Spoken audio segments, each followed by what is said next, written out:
Howdy everybody, Grey Wolf here and back at you again with another episode of Fallout 4 Modded Survival, doing an Institute playthrough.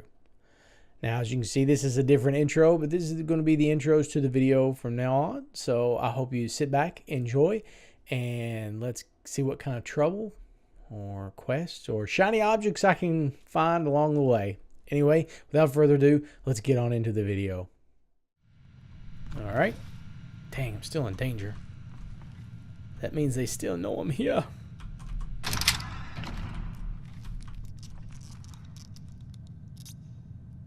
Wow, that was a weird sound.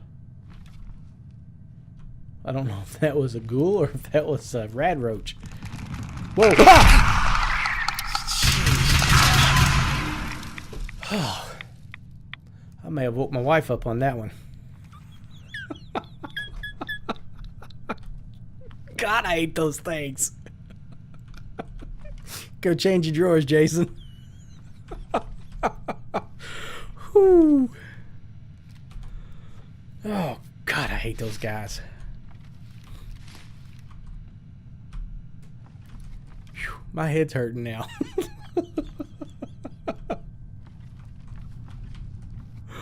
Oh, mercy. Alright, where's the next one? Yeah, I believe I did too. Oh, goodness gracious.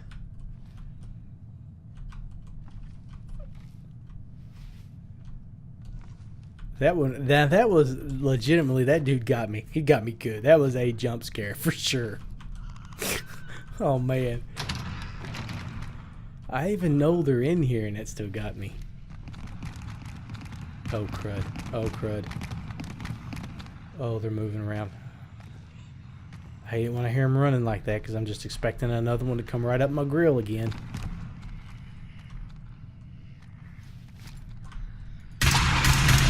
Oh, crap. Not a time for a reload. Not a good time for a reload.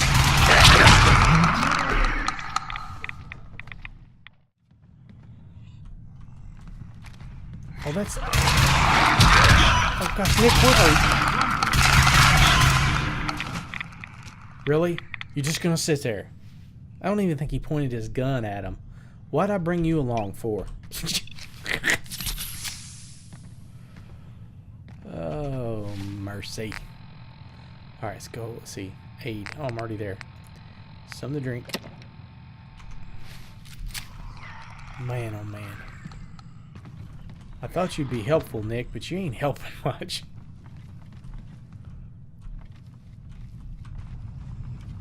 Okay, so now let's...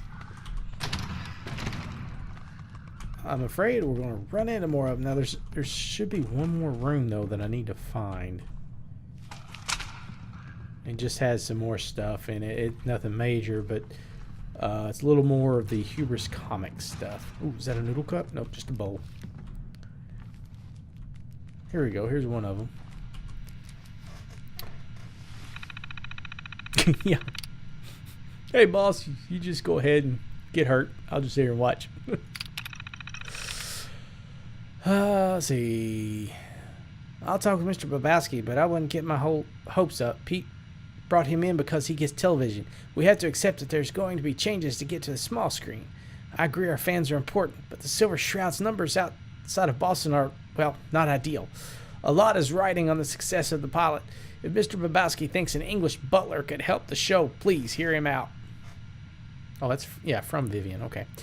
I love the work you and Vince have done with the Shroud. We wouldn't be shooting this show without you. I know it's tough, but hang in there. Oh, dang it. Hit the button. There. Shannon and his family. I promise you will fight for this. This needs to be resolved before Sunday. I'm not canceling my honeymoon again over this. Make sure Babowski doesn't sneak out before I can grab him. From Aaron Babowski. Tina, baby, we need those new lines yesterday. I don't know how you do things in radio, but we got catering, Foley's, best men, actors sitting around on their tushes because of your most recent delay. We're not writing Shakespeare here. It's TV, right? I know you don't like the new monkey, but Focus loves him. He's testing better than Claire in that silly wig. Speaking of which, Claire's agent is really not loving the wig. Really, really not loving it. Claire's flying in Monday, and by then I think it's best if we nix the wig. Am I right? Or what? And Shannon's being a real peach standing in for her while Claire wraps up her film, but it may be best if she's not around when Claire flies in. Will you take care of that? Thanks. Alright, so that's all there was on that one. Sounds like a bunch of winners trying to write this comic. Or do this TV show. Okay, I think this is the last... oh. One last...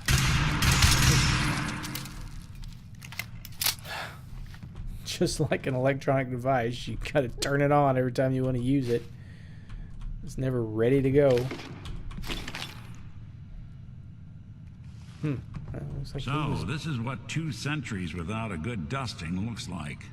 Yep, you got it, Nick. Yeah, we'll take that 308 round. Silver Shroud script. Let's play it. Let's see what we got here. Actually, I think it's text. Yeah. Death Becomes You, Draft 18. Title card, Adventures of the Silver Shroud. Cue instrumental theme. Episode card, Death Becomes You. Nah, I don't think I'm going to read this. This is basically the play. Oh, wait a minute. Newly shot footage of the Boston skyline at night. The full moon lights up the sky. The Mass Fusion building and Trinity Tower are clearly visible. Pan down to street level. The hustle and bustle of Boston at night. Cars, people, etc. A ceiling fan spins over a small card table. 3 men and 2 women, all gangsters, sit quietly, contemplating their cards. A pile of chips sits in the middle of the table. This is clearly a high-stakes backroom card game. You're bluffing. Glad you think so. Okay, fine. I'm all in. I don't know if Bald Betty... Well, Bald Beatty? I don't know if it's supposed to be a guy or a girl. Bald Betty pushes all of his chips into the middle of the table, making the pile even larger. Actually, you all fold. Everyone at the table looks around in panic. Nobody knows where the voice came from, but they recognize the voice as being from the Silver Shroud. No, it can't be. Oh, but it can. The lights go out. Suddenly, the room is illuminated, only by the fire from the barrel of a machine gun. It's the Silver Shroud. He appeared as if by nowhere and has sprayed the room with bullets. In the flashes, the different gangsters can be seen falling over, almost as if it's stop motion. The lights come back on.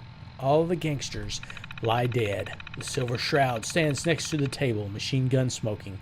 He looks directly at the camera and speaks. Feeney 5, death has come for you, and I am its shroud. And that's it for that. Whoop. Whoa. Pre-war money. I'll take that. Sure don't make them like they used to. Hey. What? What? You said hey. Okay. 10-14-77. I tried stalling her, but things are spiraling over here. Her agent was having dinner with Maxwell over the Derby. Not good. Claire's still on board. She loves the script. She especially loves the outfit. You got the shots of that, right? Yowza. So I don't care what's going on over there. We need to sign her before we lose her to the Wisemans or someone else. We looked into the Hopkins contract. It's ironclad. The only way she's out is if she walks. Her partner signed over his rights to Hubris, but he still has hers. If she even thinks of going to a lawyer, you gotta work your magic, Babbo. Imagine if we needed her approval. It has come to my attention you've hired Claire Redell for the role of Mistress of Mystery for the show. This is unacceptable. The Mistress of Mystery has an iconic look. She must be a brunette. Oh, wait a minute, this is Vivian again. She must be a brunette. The Mistress of Mystery is a strong female protagonist, not some damsel in distress. Shannon Rivers has voiced... what is it? Mistress of Mystery for years, and is beloved in The Shroud and every other radio drama she's been part of. I know we've had our differences, but this affects more than the Silver Shroud. The Mom and the Unstoppables are big brands. We absolutely must talk before I go on my vacation.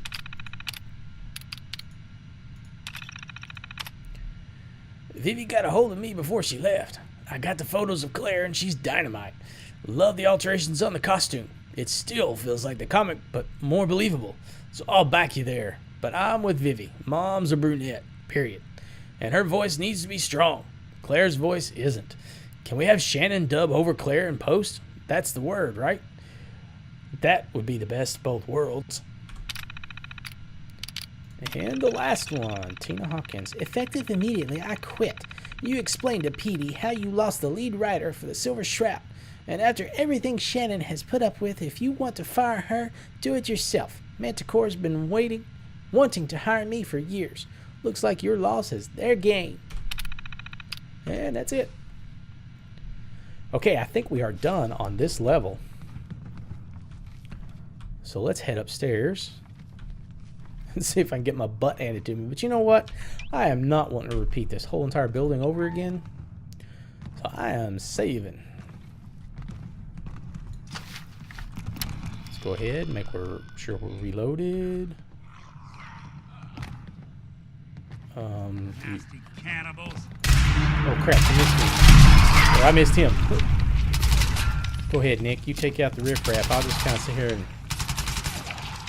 Oh, he's shooting the guy behind there. I was kind of hitting him, but I really like to hit him before he comes around. What else you got? Wow, I'm really not doing much damage. Oh, there we go. Did he move? 'Cause I'd really like to take him out before he comes out from behind there.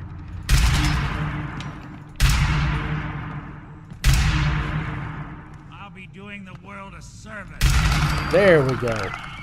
Now I'll just go up here and take care of this guy now. Oh crap, there's two. Nick, help. Finally. Now you're finally being a good partner. This is where they filmed that awful TV show.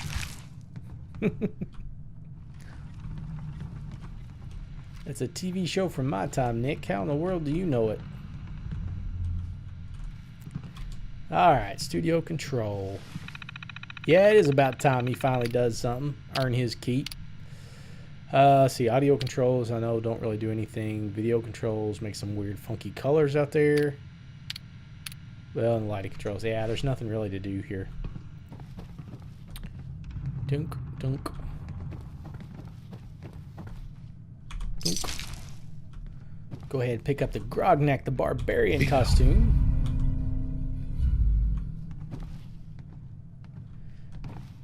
Pompadour wig. Nope. Oh, wow. Just about missed that. Okay, take that. Take that. Oh. Another magazine. Sweet. Nice. There's two in this shop. Cool.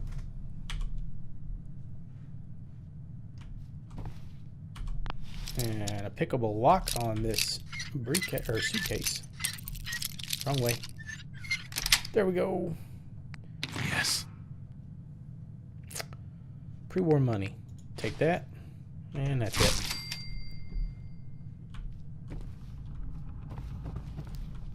Alright, so I think we've searched everything. We've looted these guys. Let's go around behind here and see what I was shooting at. See, this guy right here?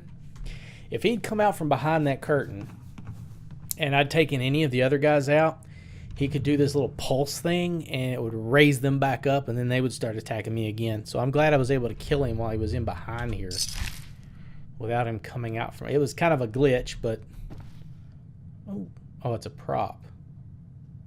Eh, take it anyway. I'll give it to Kent if he'll take it. Actually, he may have asked me to get it. I don't know. We'll see. Alright, let's go over here and grab the Silver Shroud.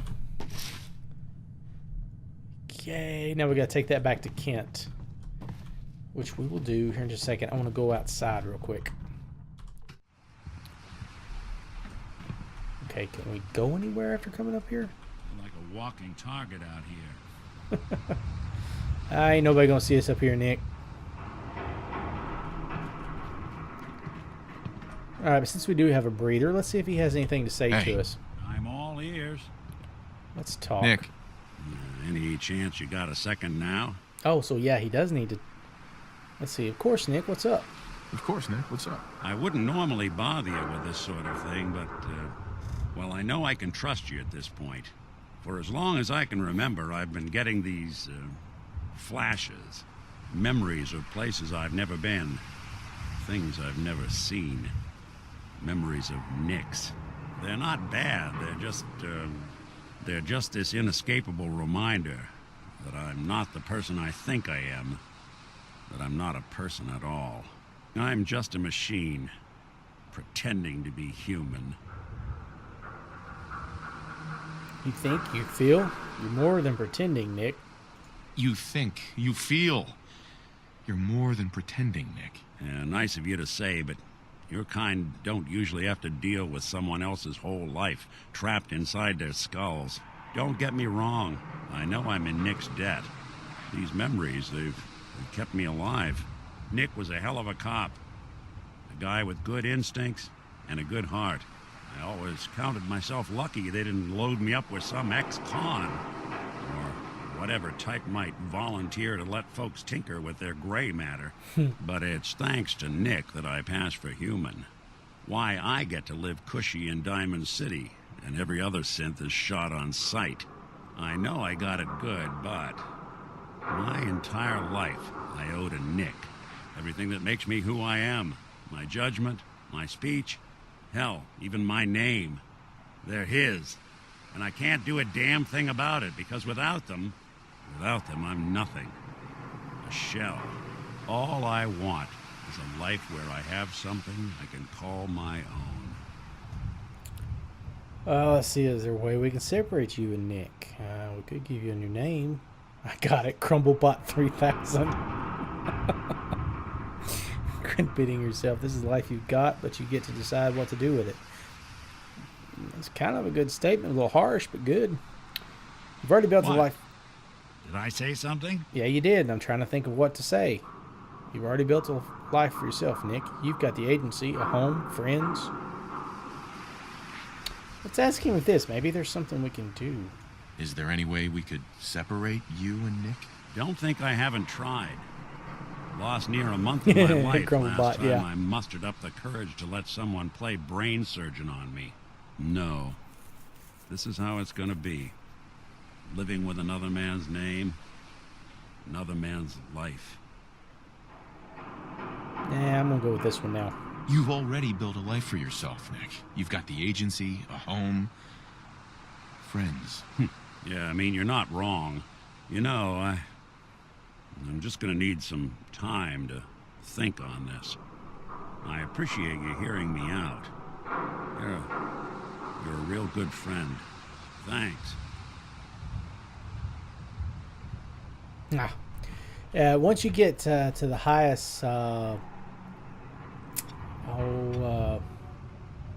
the word I'm looking for? Where he likes you, the highest level of liking you. Consider you a really super good friend, I guess. You get a perk from him, but I guess we didn't reach that yet. All right, so we're going to try and head back down here and go to go back to Good Neighbor. You know, there is this chunk of Nick Valentine history I've been hoping to put a bow on for a while now. I could use a hand if you're willing to take a crack at it. Sure thing. What's the case? Sure thing. What's the case? Well, this one's straight out of the archives. Once upon a time, in the land of Boston, there lived a king of organized crime, Eddie Winter. He was a bad man who did a lot of bad things, hurt a lot of innocent people. But he knew the end was coming, so he sealed himself inside a personal shelter, located underneath a sub-shop he used as a headquarters. Was from my time. Real scumbag. Eddie Winter was from my time. Real scumbag. The story gets even more twisted. The arrogant bastard wanted to cheat death, live forever, so he could come out of that shelter someday into this brave new world. Sound familiar? Only Eddie didn't want to be a frozen banana. No cryo sleep for him, no. He invested his money in some Sick, crazy radiation experiment. You don't mean to tell me he used that radiation to... See, Nick, you can't be saying what I think you're saying. You've really done your homework on this guy. Yeah, why not? We'll do that one. Jeez, you've really done your homework on this guy. I have. And I uncovered a doozy. Eddie Winter went and turned himself into a ghoul. 200 years before it was fashionable. Hell, he was probably the first one. And I'm convinced that he's still locked inside that shelter. Safe and sound. Ready to come out and begin his evil reign all over again. I'm gonna find him and kill him, so that never happens. You in? Don't get it, Nick. Oh, okay. Why kill Eddie Winter even if he is still alive? Sounds like some kind of vendetta. Who am I after killing three warehouses full of people? All right, Nick, let's get the bad guy. All right, Nick. Let's get the bad guy. You're a good man. Now, I know where Winter's vault is, but the door is sealed with a complex numerical code. Lucky for us, Winter's arrogance knew no bounds. Back in the day, he recorded 10 holotapes, incriminating different criminal associates. On each one, he hit a single number. We find all of those holotapes, we get all the numbers. We get all the numbers, we get the code. And then we get Winter.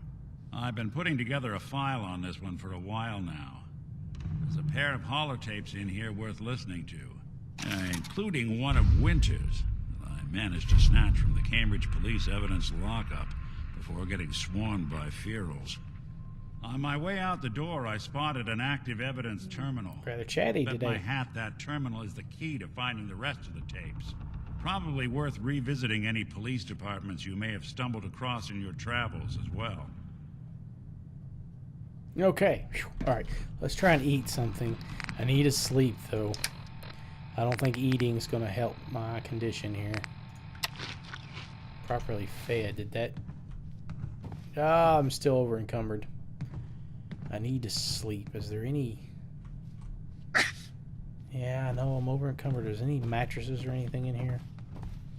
Here, let's give some stuff to Nick. We'll get back to Good Neighbor. That way Hey, we can sleep There's there. something you need? Looking for something? I'd like to trade some... Oh, wow. He might not have any room. I didn't realize I had all that junk in there. Oops. Well, let's give him as much as he'll take.